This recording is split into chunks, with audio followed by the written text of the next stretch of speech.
हिंद चीन सरहद पर कशीदगी कम होती मालूम नहीं हो रही है। माफ कीजिएगा, हिंद चीन के बीच जो कशीदगी जारी थी उसमें कमी मालूम हो रही है। चीनी फौजी पीछे हटी है। कशीदगी को कम करने के लिए फरीकीन बातचीत के सिलसिले को जारी रखने के लिए रजामंद भी है।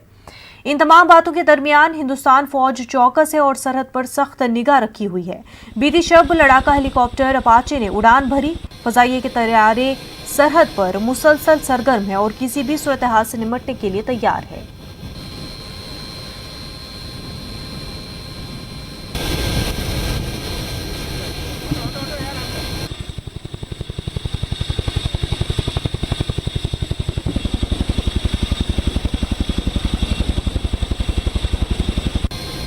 Night operations have an inherent element of surprise.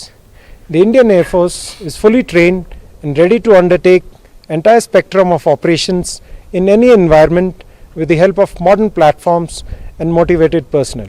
हम जितने वायु योद्धा यहाँ पे हैं सबका मनोबल बहुत ऊंचा है, आसमान से भी ऊंचा है और नव स्पर्श दीप्तम touch the sky with glory.